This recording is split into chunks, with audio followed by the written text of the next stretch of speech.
Hey everyone, the French Monkey here, and welcome to a new daily Backstage commentary. Today I'm going to talk about how I created these three projects, and as you can see here, we have a couple of stuff happening. We have a plane, and actually this plane is duplicated a couple of times, and on one of them I added a voronoi with atom array. And on another one, I added this kind of cloth with a subdivision surface on top of it. And I thought this was, kind of nice to see. I wanted to showcase some of the Voronoi option shaders that I've been using to create those kind of cracks you can see here and on this one as well. Of course, these three projects are part of the everyday project file, so you will be able to download them from the site.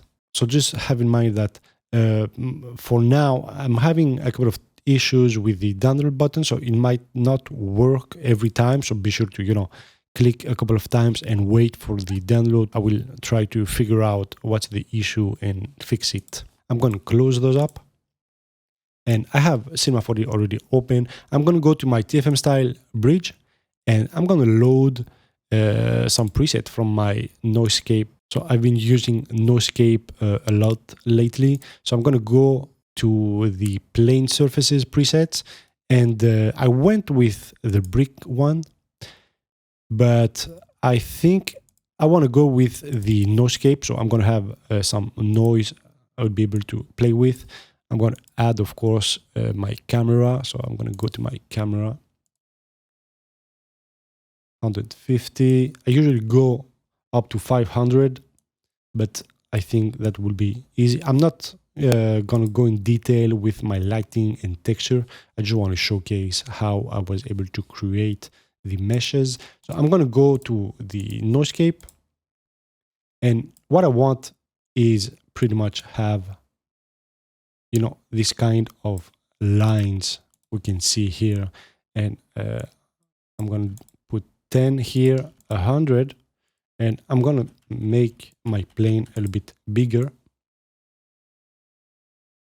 I'm going to change my noise setting, and I think I want this one. It's going to be nice to work with this. I'm going to change the height, and now under the noise setting, I can adjust some things. So I'm going to go to up. Nope. I'm going to put 200 as a height. I'm going to go to smoothing. I do want some smoothing happening. And actually, I'm going to add more segments. Subdivision. So this is something that I will add later on. But right now, I have my plane, and I'm going to load in a voronoi fracture. And I'm going to put the whole NoiseScape inside of the voronoi fracture. So if you open the project file that I made, you will only have the plane and not the whole plugin. Just have that in mind. When I upload the project files for you to download, I usually connect everything into a single object. But in this case, it's very useful to have the whole plugin because you can actually change stuff as you go. So I'm going to go to my voronoi fracture. And what I want is go to the point generator. So by default, we have a distribution node. So I'm going to delete this, and I'm going to add a shader source. So I'm going to go to my shader, and under shader, I'm going to add a noise. And I'm just going to, choose something. I'm actually going to go with the cell noise. And as you can see, we don't really see the same shaders. And to fix that, I'm going to go back to my fracture, my voronoi fracture, and as you can see here, we have the point amount. So I'm going to up that up to 1,000. I might go even higher, 2,000. And as you can see now, our noise is starting to take shape. And we also have the sample precision. So I'm going to put that to 1, and I'm going to go from there, one by one. And usually when I go to 6, it starts to get aligned properly. I'm going to put the precision to 10, and I'm going to change the noise to see if it changes anything. And as you can see, there are not a lot of changes. So yeah, I guess it doesn't really matter what noise you choose. Does the global scale change? No, it's the same. All right, so I've learned something new. We also have a couple of sample modes, so volume and surface. As you can see on the surface, we have the noise wrapping our mesh. So I'm going to keep that to volume, and I actually never really use that.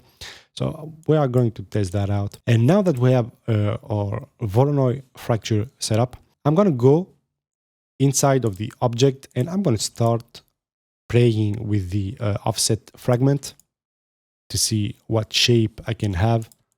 And as you can see, we have big open holes here, which is what I want. We can also invert our selection, which is going to create this nice path. I'm going to keep that as it is. Once I have that, I'm actually going to load a cloth surface. I'm going to lower the subdivision and I'm going to add some thickness. So I might go to 2, 3. And I'm going to add a subdivision surface on top of that so we can have this nice rounded edges. And now what I want to do is copy and duplicate the voronoi fracture with the plane that I have. So Control and up. I have the same setup, but now I'm going to invert this selection. And I'm going to add everything into an atom array. And as you can see now, it's going to create this nice bridges kind of. So I'm going to lower the sphere radius. And that actually looks like, you know, a hard surface modeling design, which is neat. I'm actually going to use that for the daily of tomorrow. Now that we have that, I'm going to add a light. So I'm going to go to my new light rig. I want the classic one. And I'm going to add a Cinema 4D light tag. I'm going to change my settings a little bit. Even though I'm not going to render it, I just want something to be able to see what's happening.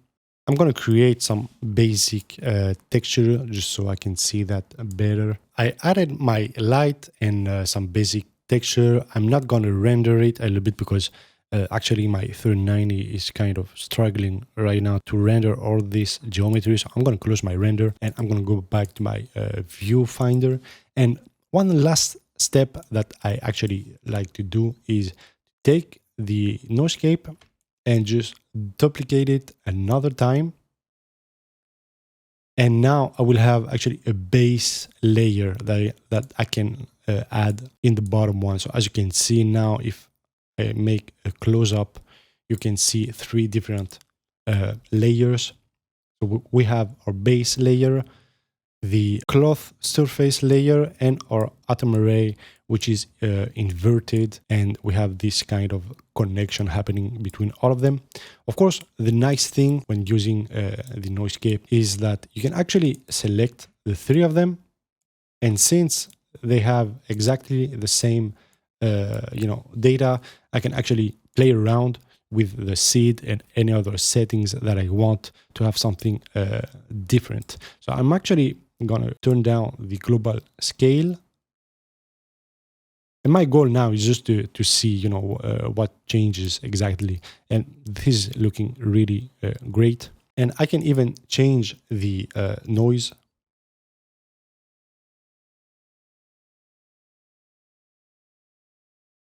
And as you can see, it's going to give us every time something different, which is nice. But I'm going to keep it at the cell noise. And yeah, that's pretty much what I wanted to show you guys, how to use NoiseScape with the voronoi fracture and do some layered combination with the atom array, the cloth surface, and so on. So hopefully you guys learned something. I did learn something new right now, and I will see you guys in the next one.